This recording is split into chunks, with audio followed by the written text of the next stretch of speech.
తెలుగువారికి ప్రత్యేక రాష్ట్రం కోరి దానికోసం చివరి వరకు పోరాడి ఆహుతి అయిన అమరజీవి పొట్టి శ్రీరాములు.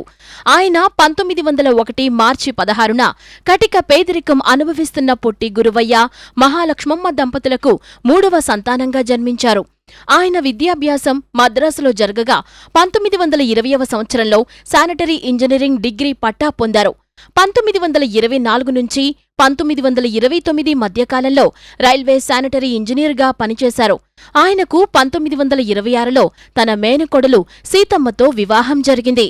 అయితే తొలికాన్పులో తల్లి, బిడ్డ మరణించారు.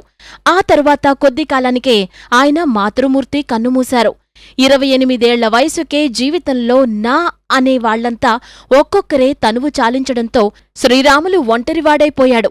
దీంతో తనకున్నవన్నీ పేదలకు పంచి స్వరాజ్య సంగ్రామంలో పాల్గొనడానికి సబర్మతి ఆశ్రమానికి వెళ్లారు.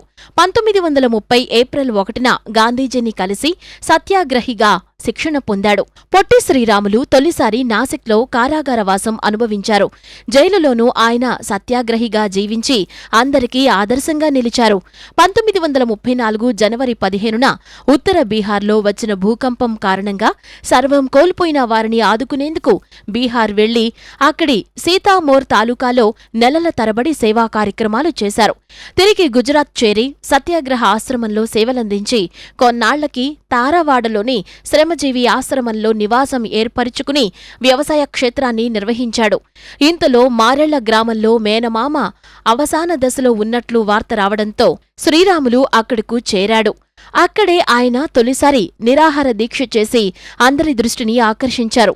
స్వాతంత్ర్యోద్యమంలో పాల్గొన్నందుకు 1943 జనవరి 26న మరోసారి అరెస్టై కొన్నాళ్లు రాజమండ్రి సెంట్రల్ జైలులో, మరికొంతకాలం బళ్ళారి సెంట్రల్ జైలులో, ఆలీపూర్ క్యాంపు జైల్లో శిక్షలు అనుభవించారు.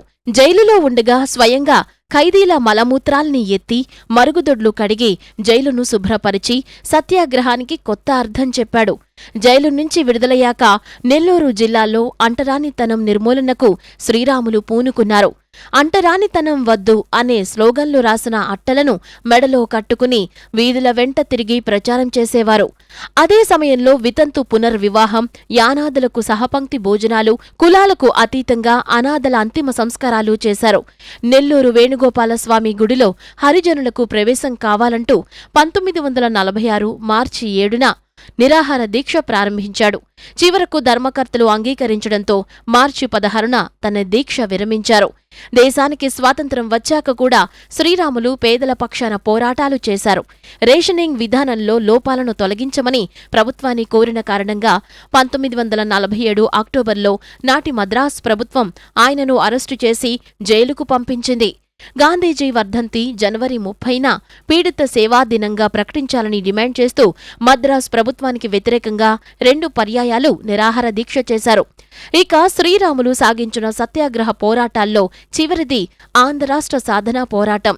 ప్రఖ్యాత దేశభక్తుడైన బులుసు సాంబమూర్తి అద్దె ఇంట్లో 1952 అక్టోబర్ 19న శ్రీరాములు దీక్ష ఆరంభమైంది. 58 రోజుల పాటు ఈ దీక్ష నిరాటంకంగా సాగింది. చివరకు 1952 డిసెంబర్ 15 రాత్రి 11:23 శ్రీరాములు ఆంధ్ర రాష్ట్ర సాధన మహాయజ్ఞంలో తుది శ్వాస విడిచారు. ఆయన బలిదానం తరువాత అంతిమంగా 1953 అక్టోబర్ 1న కర్నూలు రాజధానిగా ఆంధ్ర రాష్ట్రం అవతరించింది.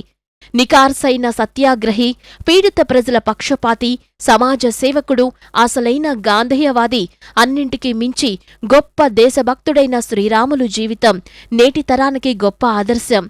అమరజీవి వర్ధంతి సందర్భంగా ఆయనకు ఘన నివాళి.